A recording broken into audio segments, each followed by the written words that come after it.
Bienvenue. Lune 3, Esclave, chapitre 2. Le mot totem est le même que celui de la lune 1, mais le ton de ce troisième épisode est beaucoup plus violent que celui de la première lune.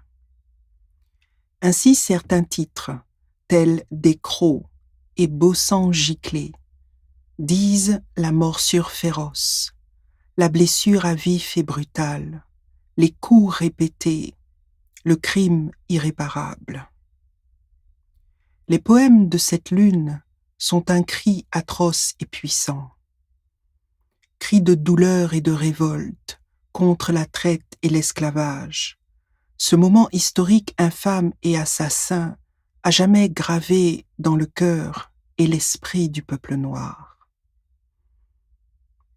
Écrire et crier l'insupportable pour l'exorciser, mais aussi pour l'assumer et le dépasser. Écrire contre l'amnésie, sur laquelle on ne saurait bâtir aucun avenir viable. Dans le poème intitulé « Patience des signes », le titre réalise l'association des deux sens du mot patience, c'est-à-dire le sens étymologique de cruelle souffrance et la signification actuelle de longue et difficile attente. Quant au titre ferment, F-E-R-M-E-N-T, il joue sur l'homophonie, c'est-à-dire qu'il se prononce à peu près comme ferrement, F-E-2-R-E-M-E-N-T,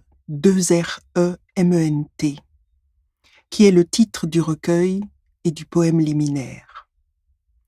Ce court poème nous dit que l'atrocité de l'esclavage et l'horreur de notre histoire coloniale n'ont annihilé ni notre volonté de lutte, ni notre aspiration à la liberté. Au contraire, elles les ont aiguisées et stimulées.